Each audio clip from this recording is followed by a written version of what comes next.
በዛሬው ዕለት እንግዲህ ትናንት ማታ ጥር 10 ቀን ቅዱስ ኤፍሬም በብዙ መንገድ የሚያመሰጥረው ዛሬ የተጠመቀበት ከጌታ የልደቱን ቀን ጨምራችሁ ስትቆጥሩት 13 ቀን ይሆናል።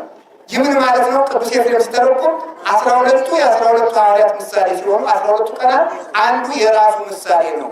የምትድኑት በ13ኛው ቀን ከልደቱ በ13ኛው ቀን መጠመቁ መዳን ከፈለጋችሁ በእኔ አምላክነት አምናችሁ በ12ቱ ሐዋርያት ክህነት ንስሐ ገብታችሁ ከቆረባችሁ ትድናላችሁ ለማለት 13ኛው ቀን የተጠመቀበት ምክንያት ይሄ ነው።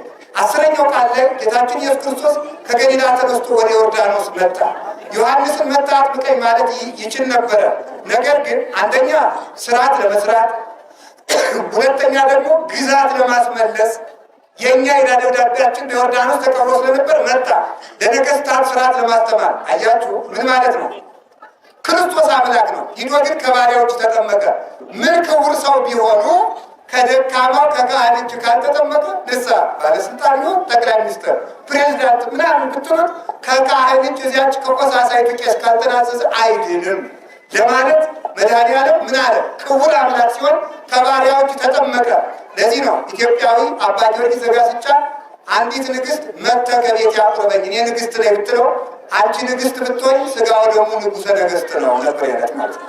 ስለዚህ መጥተህ ተጠመቂ፣ ለእግዚአብሔር ቤተ መንግስት ተንበርከኝ፣ ባለስልጣን ብትሆኝ ኢትዮጵያ መላስ ይጠበቅብሻል፣ ይገባሻል። እንዲያ ካልሆነ መዳን የለም። ለዚህ ነው አባቶቻችን ካህንን በእንሽላሊት ይመስሉታል። ታውቃላችሁ? እንሽላሊት ቄስ በምን ይመስል አልኳችሁ? አታውቁም? እንሽላሊት ዳሰሩ ደግሞ እንሽላሊት እያላችሁ በእንሽላሊት ይመሰላል። ለምን መሰላችሁ? እንሽላሊት አሁን ቤተ መንግስት ብትሄዱ ከኢትዮጵያ ሆነ ከየትኛውም ቤተ መንግስት ብትሄዱ ዘበኛ አለ፣ ወታደሮች አሉ፣ የባለስልጣናቱ ጠባቂዎች አሉ። እንዲህ በቀላሉ ቤተ መንግስት መግባት አይቻልም። ግን ለእንሽላሊት ዘበኛ አለው፣ እንደፈለገች ቤተ መንግስት ትገባለች ማለት። እንሽላሊት ከአንበሳ ከጅብ ከነብር የተናቀች ናት። ጅብ ልግባቢን የሚያስገባው የለም፣ አንበሳ ልግባቢን የሚያስገባው የለም፣ ነብር ልግባቢን የሚያስገባው የለም። እንሽላሊት እንግዲህ የሚከለክላት የለም። ስለዚህ ሰሎሞን ምን አለ? እንሽላሊት ደካማ ስትሆን በቤተ መንግስት ትኖራለች። እንሽላሊት ደካማ ስትሆን በቤተ መንግስት ትኖራለች ማለት የቄስ ቀጭን የለውም ማለት ነው። የቄስ ቀጭን የቄስ ደካማ የለውም። አንተ ብትፈረጥም ገዝቻለሁ ካለ ታስረህ ትሞታታለህ ማለት ነው። እንሽላሊትም ቢሆን ደካማም ቢሆን ድሃም ቢሆን ቆሳሳም ቢሆን ያደፈ ቢለብስ ከፍ ላይ ቄስ ካሰረው ባለስልጣን ያሰረውን ባለስልጣን ይፈተዋል። የተሾመ ያሰረውን የተሾመ ይፈተዋል። ቄስ ያሰረውን ግን የሚፈታው የለም። አይ ከባድ ነገር ነው። ስለዚህ ሁላችንም አባቶቻችን ይፍቱን፣ በይፍቱን በሉ እግዚአብሔር ይፍታችሁ በእውነት ማለት ነው። ስለዚህ ያንን ለማስተማር ክቡር መድኃኒዓለም ኢየሱስ ክርስቶስ ከካህን እጅ ሂዶ ከፈጠረው ፍጥረት እጅ በታች ሆኖ ሊጠመቅ ወደ ዮሐንስ ሄደ። ወደ ዮርዳኖስ ወንዙ ዮርዳኖስ ተመረጠ። ዮርዳኖስ ማለት እንድታውቁት ነው የምታከብሩበትን ምክንያት። ዮርዳኖስ ማለት ስሙ በዕብራይስጥ ቋንቋ ያርደን ይባላል። ያርደን ወይም በእናንተ ቋንቋ ደግሞ ጆርዳን ይባላል ማለት ነው። በዕብራይስጥ ግን ያርደን ነው። በእኛ ቋንቋ ሲመለስ ዮርዳኖስ ተብሎ ተመልሷል። ዮርዳኖስ ማለት ወራጅ ውሃ ማለት ነው። ትርጉሙ ወራጅ ውሃ ከሁለት ተራሮች ይነሳል። አንድ ክንፉ አርሞኒየም ከሚባል ተራራ ይነሳል። አንድ ክንፉ ከሶሪያ ድንበር አካባቢ የዳን መንደር ከምትባል ይነሳል። ከሁለቱ ነው የሚፈልቀው። ዮርዳኖስ ማለት ወራጅ ውሃ ነው። አንዱ ከአርሞኒየም ተራራ ይነሳል፣ አንዱ ከሶሪያ ድንበር ይፈልቃል። ዝቅ ብለው አሁን ጌታ ዛሬ ከተጠመቀበት ቦታ ላይ ይገናኛሉ።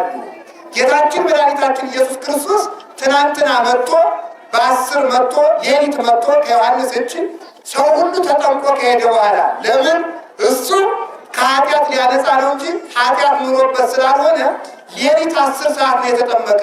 ኃጢአተኞች በሚጠመቁበት በቀን አልተጠመቀም። ሌላው ድንቁርናችንና የኃጢአታችን ጨለማ ሊገፍልን የመጣ እውነተኛው ኮከብ ብሩህ ዘሰረቀ ያዕቆብ ስለሆነ ብርሃን ጨለማችን ሊገፍ በመንፈቀ ሌሊት ይጠመቅ ዘንድ መጣ። ወደ ዮርዳኖስ ከየት ላይ ተጠመቀ?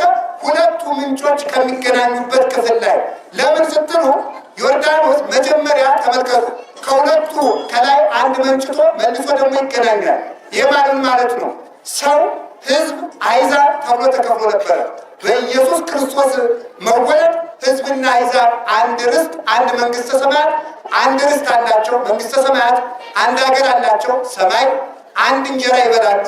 ስጋው ደግሞ አንድ ውሃ መጠጥ ይጠጣሉ። የክርስቶስ ደም አንድ አባት አላቸው እግዚአብሔር። አንድ እናት አለቻቸው ማርያም።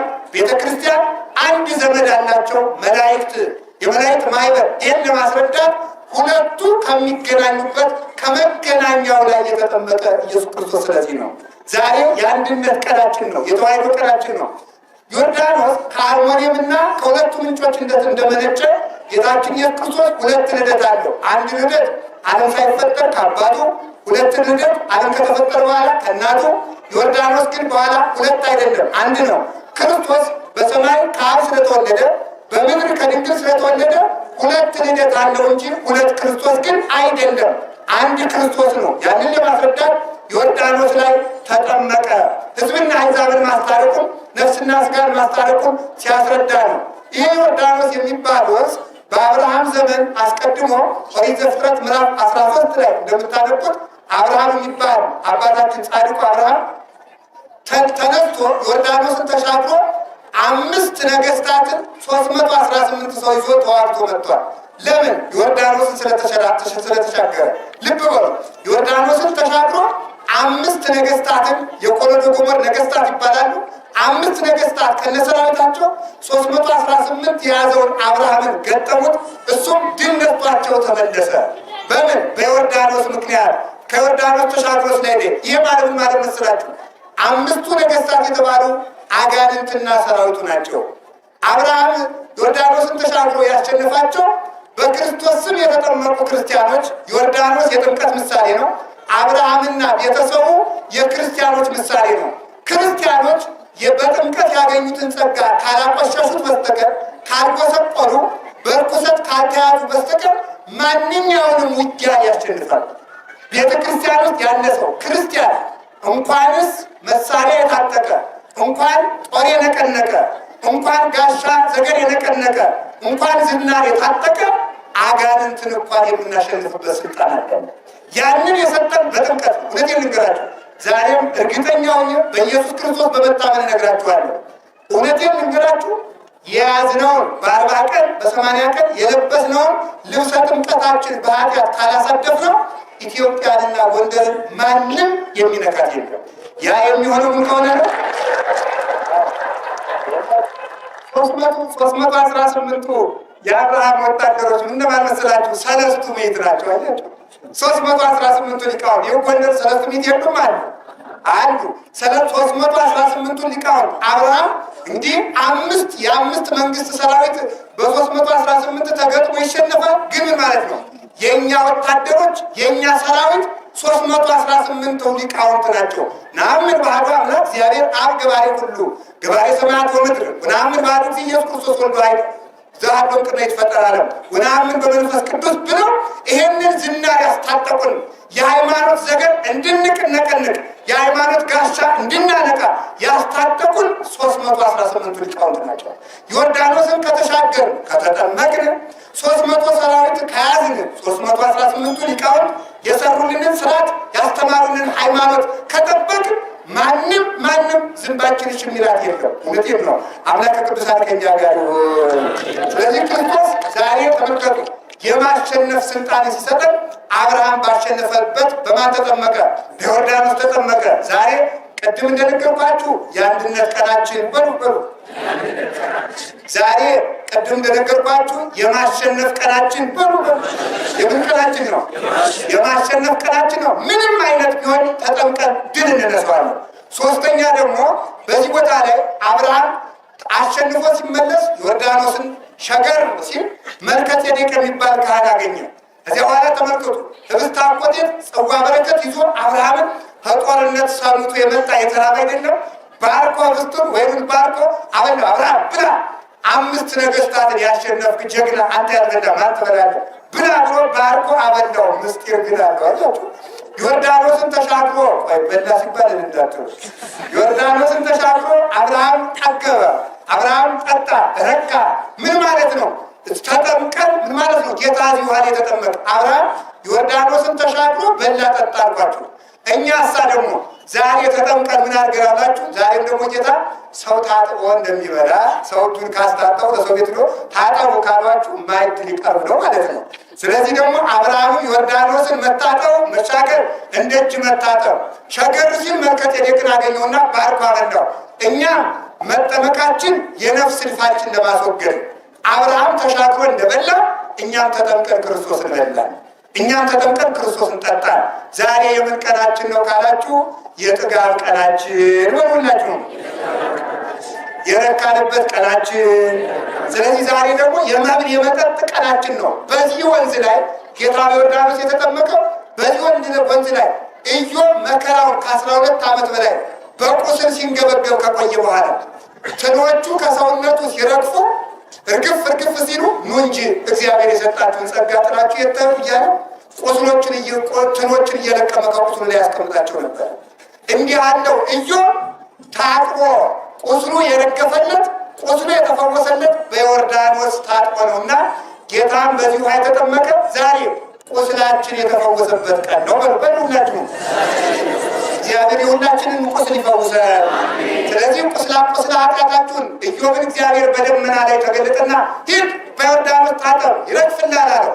አባ ጊዮርጊስ ዘጋስጫ በማዕዛ ቅዳሴ መጽሐፉ ሰላም ለኪ ማርያም ዘኢዮብ ደመናሁ የኢዮብ ደመና ማርያም ለኢዮብ ኢዮብ ከደመናው ላይ ሆኖ እግዚአብሔር አነጋግሮ ቁስሉን ፈወሰ።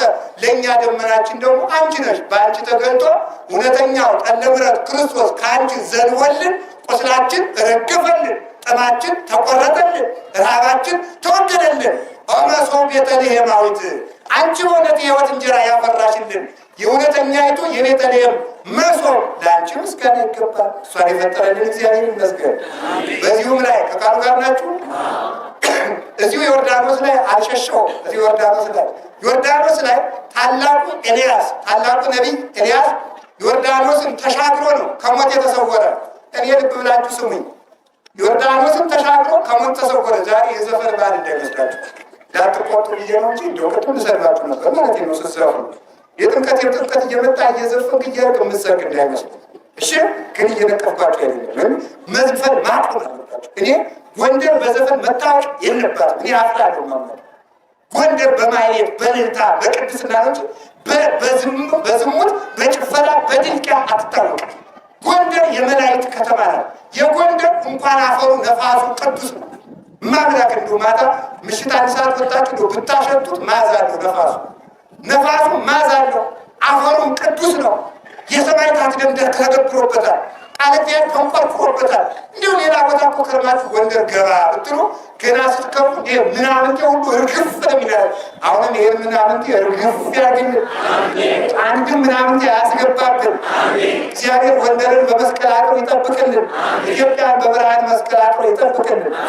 ዛሬ ቁስላችን ረገፈልን። እንደነገርኳችሁ ኤልያስ ዮርዳኖስን ተሻገረና ሞትን ተሰውሮ ሞት ቢፈልግ ኤልያስን የት ያገኘው? ለምን?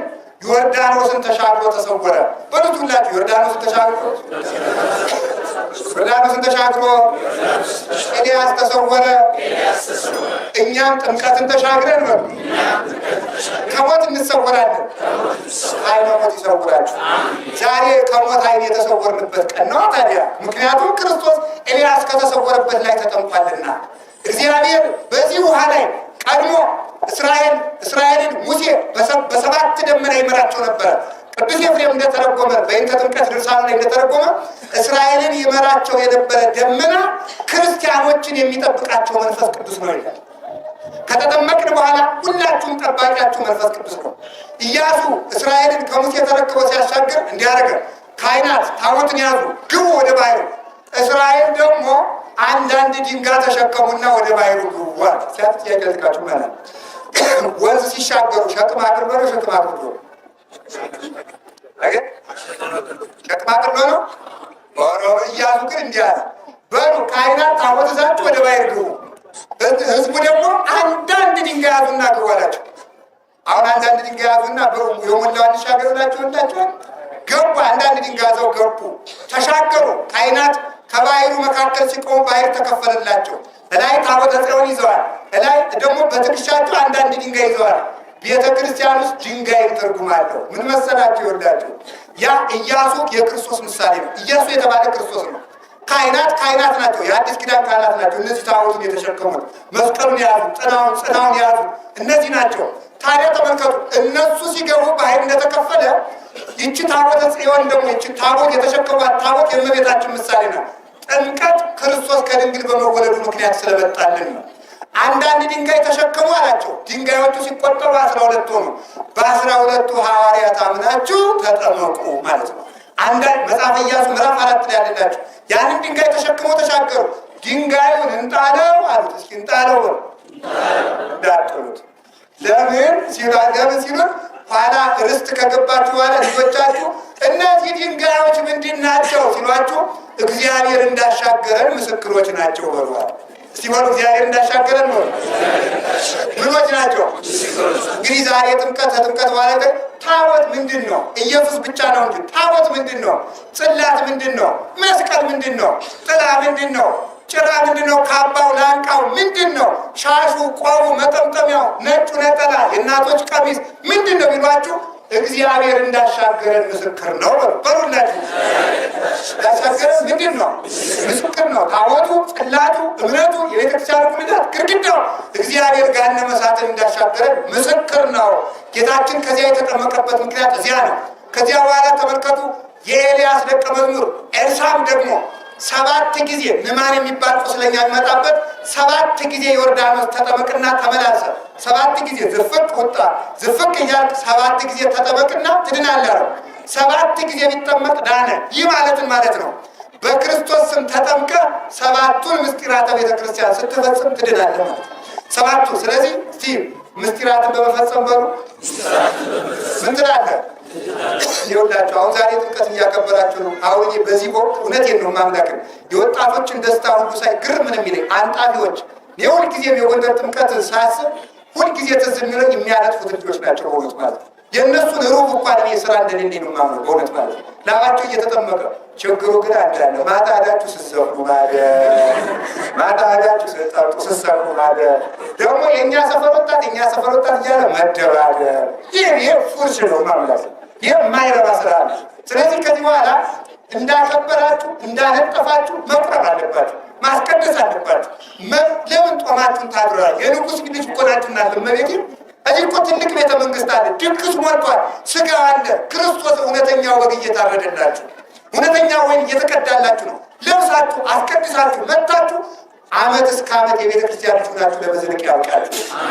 7 ጊዜ ተመላልሰህ ተጠመቅ ትድናለህ ማለት ምስጢራትን ፈጽም ማለት ምስጢረ ክህነቱ ላይ ተናዘዝ፣ ምስጢረ ተክሊሉ ላይ ድንግልናን ጠብቀህ በቤተ ክርስቲያን አግባ፣ ምስጢረ ቁርባኑን ቁረብ፣ ምስጢረ ንስሐ ግባ። እንዲህ አድርገህ ጥምቀት ይረባሃል ለማለት ነው። ኤልሳ ዮርዳኖስን ተሻግሮ በኤልያስ መጠምጠሚያ ለከፈለ በክርስቶስ ስም ገሃነመ እሳትን እንሻገራለን። ጌታችን መድኃኒታችን ኢየሱስ ክርስቶስ እንዲህ አድርጎ ከዚህ ውሃ ላይ ተጠመቀ። ዳዊት ዮርዳኖስን ተሻግሮ ጥሩር ለብሶ ጎልያድን እንዳሸነፈ ክርስቲያኖች ተጠምቀው በጥምቀት ባገኙት ኃይል ማንን ያሸንፋሉ? አጋንንትን ያሸንፋሉ። በመጨረሻም እንግዲህ ከዚህ ውሃ ላይ ዮርዳኖስ ላይ የተጠመቀበት ምክንያት ዋናው ይህ ነው። ከቃሉ ጋር ናችሁ። እንግዲህ ከዚያ በኋላ ሰይጣን ደብዳቤ ጽፎ ይገርማችኋል፣ አዳም የዲያብሎስ ባሪያ ናት፣ ሔዋን የዲያብሎስ ገረድ ናት የሚል የባርነት ደብዳቤ ጽፎ ዮርዳኖስ ውስጥ ደብቆት ነበረ። መድኃኒታችን ኢየሱስ ክርስቶስ ሄዶ በእግሩ ከእብነ በረዱ ላይ ሲቆምበት የ5000 ዓመት የዕዳ ደብዳቤያችን ተደመሰሰልን።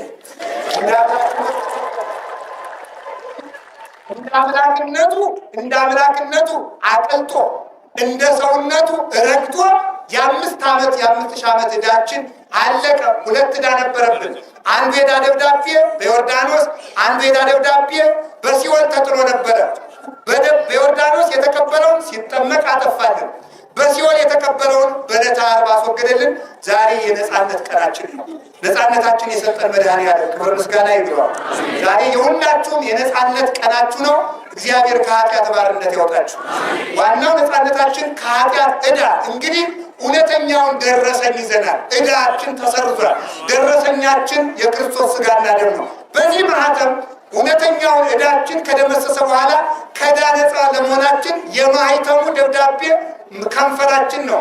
ማህተሙ የኢየሱስ ክርስቶስ ሥጋና ደም ነው።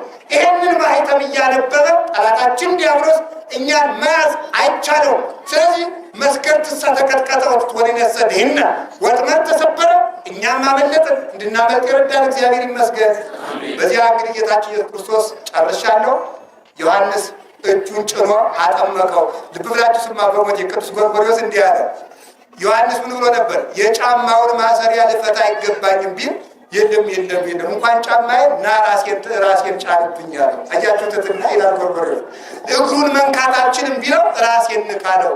ትሕትና የእግሩን ለራሴው ያበቃል ይላል። ሲሆን ትሕትና ብሎ ለምን ያበቃል?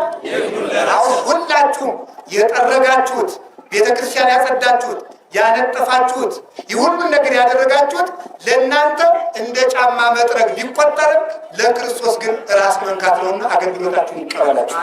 እንዲህ አድርጎ ከራስ ላይ ከታች የወደቀውን ዮሐንስን ከራስ ላይ ናራሴን ዳሰዋል። አንደኛ ምታት እንዳልሆነ ለማጠየቅ፣ ሁለተኛ እውነተኛው ምግባችሁ ይሄ ነው፣ እውነተኛው በግ ይሄ ነው ብሎ ጠቁሞ ለማሳየት ይላል ሊቃውንቱ ሲተረጉሙት።